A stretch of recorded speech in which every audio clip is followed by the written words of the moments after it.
आज अपन पढ़ेंगे अल्पकालीन औसत लागत और अल्पकालीन सीमांत लागत में संबंध। देखो ये सब संबंध है, जैसे आपने औसत उत्पादन और सीमांत उत्पादन में संबंध पढ़ा, ऐसे ही इसके अंतर्गत पढ़ेंगे औसत लागत और सीमांत लागत में संबंध। अब आप ये देख रहे हो, ये जो वक्र बनता है वो आपको मैंने कल बताया था ना, सीमांत लागत और औसत लागत का।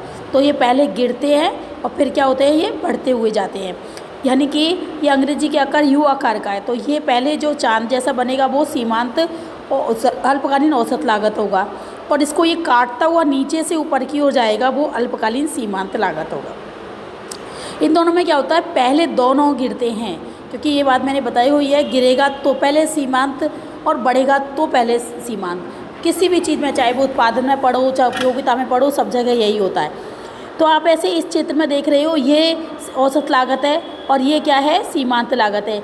दोनों एक साथ गिर रहे हैं, लेकिन सीमांत लागत औसत लागत की तुलना में देख रहे हो ना, ये डायग्राम जो है अल्पकालीन औसत लागत वक्र है, और ये जो वक्र सही का निशान ऐसे करते हुआ जाएगा वो अल्पकालीन सीमांत लागत वक्र है। दोनों एक दूसरे को ई बिंदु पर काटते हैं, तो प्रारंभ में दोनों गिरते हैं, किंतु गिरता कौन तेजी से है, सीमांत लागत। तो लिख रहा है ना, प्रारंभ में सीमांत लागत और औसत लागत दोनों गिरते हैं, किंतु सीमांत लागत औसत लागत की तुलना में अधिक तेजी से गिरता है। तो अधिक कौन होता है, एसी। किससे अधिक होता है, सीमांत लागत से। ई बिंदु पर दोनों बराबर होते हैं। जब औसत लागत और सीमांत लागत दोनों कैसे होते हैं, बराबर होते हैं। एसी और एमसी दोनों बराबर होते हैं। ई बिंदु के बाद दोनों बढ़ते हैं, ये दोनों बढ़ रहे हैं, लेकिन सीमांत लागत और अल्पकालीन सीमांत लागत कैसा होता है, दोनों औसत लागत से कैसा होता है, अधिक तेज़ी से बढ़ता है। तो अधिक क्या हो गया, एमसी। तो संतुलित बिंदु ई बिंदु के पश्चात सीमांत लागत एवं औसत लागत दोनों बढ़ते हैं, किंतु सीमांत लागत औसत लागत की तुलना में अधिक तेज़ी से बढ़ता है।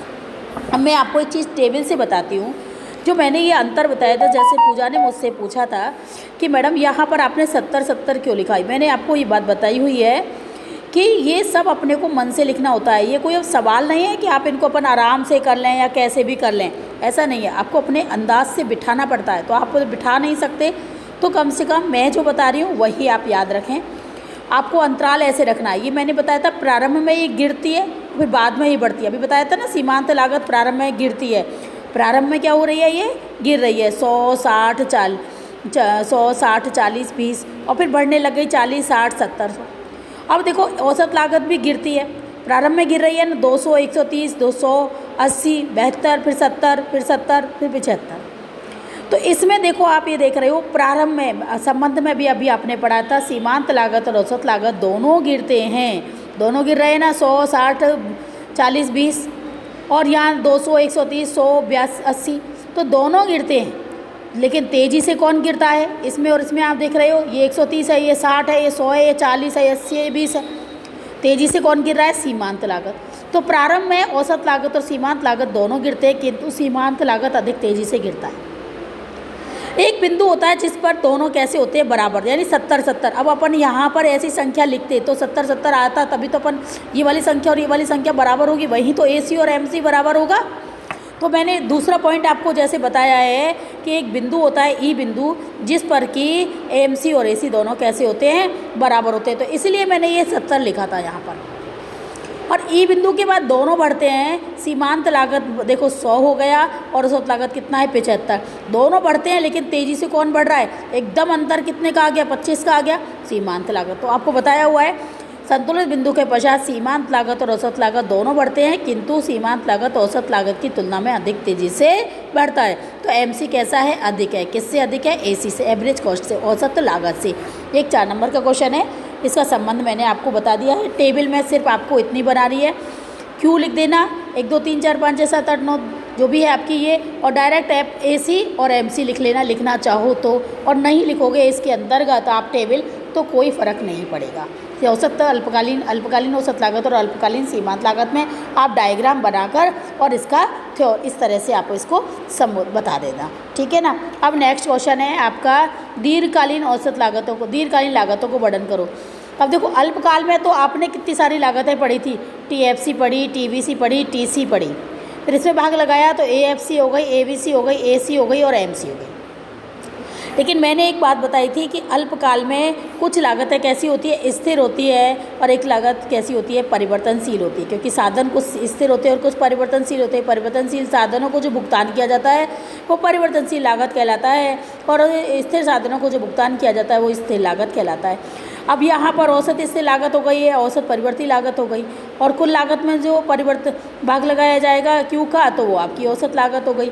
अब आप ये देख रहे हो इतनी सारी होती हैं, लेकिन दीर्घकाल में तो सारे ही साधन कैसे हो जाते हैं, परिवर्तनशील हो जाते हैं।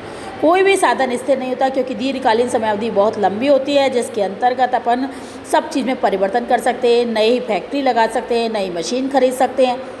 तो आप ये देखो दीर्घकाल की समयावधि अधिक होती है, जैसे कि 5 वर्ष की। दीर्घकाल में सभी आगतें परिवर्तनशील होती हैं, सभी आगतें, आगत का मतलब कारक, आप आराम से सब कुछ करते हो। और दीर्घकालीन आगतों को जो भुगतान किया जाता है उसे दीर्घकालीन लागतें कहते हैं। आगत का मतलब कारक होते हैं, मैंने बताया था। अतः दीर्घकाल में कोई स्थिर लागत नहीं होती है। दीर्घकाल में केवल दीर्घकालीन औसत लागत व दीर्घकालीन सीमांत लागत ही होती है, यानी AC और MC ही होता है।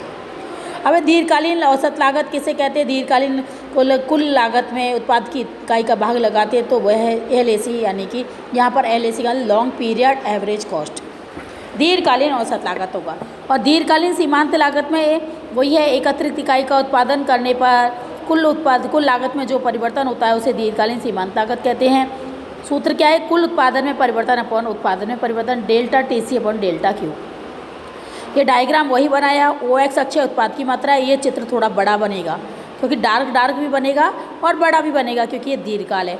यहाँ पर लागत लिखेंगे, ये इस तरह से ये चित्र बना, ये दीर्घकालीन औसत लागत है। और इसको काटता हुआ जो सही के निशान की तरह जाएगा वो दीर्घकालीन सीमांत लागत है। वही संबंध है, प्रारंभ में दोनों गिरते हैं, किंतु सीमांत और दीर्घकालीन सीमांत लागत अधिक तेज़ी से गिरता है। ई बिंदु पर दोनों बराबर होते हैं, ई बिंदु के पश्चात दोनों बढ़ते हैं, लेकिन दीर्घकालीन सीमांत लागत अधिक तेज़ी से बढ़ता है। ये संबंध है इसका। अब आपका ये संबंध के बाद है लिफाफा वक्र। नेक्स्ट क्वेश्चन है, आज ही खत्म हो जाएगा लेसन आपका। लिफाफा वक्र किसे कहते हैं? ये आप देखो, कई 1 2 3 4 5 कई अल्पकालीन SAC है ना, ये अल्पकालीन और एवरेज कॉस्ट, कई अल्पकालीन औसत लागत वक्रों की सहायता से एक दीर्घकालीन औसत लागत वक्र बनाया जाता है। ये आपके SAC का मतलब है, ये आपका एक औसत लागत वक्र है। तो कई अनेक छोटे छोटे अल्पकालीन औसत लागत वक्रों को जोड़कर इनसे टच करता हुआ जाएगा क्या? आपका एक औसत लागत वक्र। तो अनेक छोटे छोटे अल्पकालीन औसत लागत वक्रों SAC से बना हुआ एक U आकृति का वक्र होता है, जिसे अपन क्या कहते हैं? लिफाफा वक्र कहते हैं। या अनेक फर्मों में कि अल्पकालीन औसत लागत वक्रों को स्पर्श करता हुआ जाता है। ये इस तरह से स्पर्श करता हुआ यूँ निकलेगा। आप पहले इसको बनाना, पहले दीर्घकालीन औसत लागत वक्र बनाना, ठीक है। फिर आपको अल्पकालीन औसत लागत वक्र ऐसे बनाना, पहले एक टच करता हुआ जाओगे, फिर इसको यूँ टच करते हुए जाओगे, फिर इसको सेंटर में यूँ टच करते हुए जाओगे, फिर यहाँ से इसको पकड़ना, फिर इसको यूँ टच करते हुए निकालना, फिर इसको यहाँ से यूँ टच करते हुए निकालना, यानी स्पर्श करते हुए। कहने का मतलब है पहले आप इस दीर्घकालीन वाले को बनाओगे, इसे टच करते हुए ये सारे बनाओगे। अब यहाँ पर देखो, उत्पादन तो कम हो रहा है लेकिन लागत ज़्यादा आ रही है। दूसरे वाले संयंत्र को अपन देखते हैं, उत्पादन उससे तुलना में थोड़ा ज़्यादा हुआ और लागत भी थोड़ी कम आई। लेकिन तीसरा वाला जो वर्ष है आपका, जो संयंत्र है, एक तरह से जहाँ पर उत्पादन पहले की तुलना में कैसा हो रहा है? ज़्यादा हो रहा है, और उन दोनों की तुलना में लागत भी कैसी आ रही है? कम आ रही है। तो सबसे अच्छा जो है तीसरा आपका औसत लागत वक्र है। चौथे पे उत्पादन तो बढ़ रहा है लेकिन लागत कैसी हो जाएगी? ज़्यादा हो जाएगी। पाँचवें पर उत्पादन तो बढ़ेगा, यहाँ पर उत्पादन है, टच करता हुआ जाएगा, वो उत्पादन ज्ञात होगा, और ये आपकी क्या हो जाएगी? लागत हो जाएगी। तो सबसे अच्छा कौन सा है? आपका तीसरा अल्पकालीन औसत लागत वक्र है, ठीक है। औसत स्थिर लागत वक्र की आकृति कैसी होती है? आयताकार अति परवलय वक्र के समान होती है। और क्यों होती है? क्योंकि ये प्रारंभ में तेजी से गिरता है, फिर ये धीरे धीरे गिरता है। तो औसत स्थिर लागत वक्र की आकृति आयताकार अति परवलय के समान इसलिए होती है क्योंकि उत्पादन का पैमाना बढ़ने के साथ साथ औसत स्थिर लागत कैसी होती जाती है? घटती जाती है। आज आपका ये लेसन समाप्त हुआ। दैट्स ऑल, ठीक है, ओके।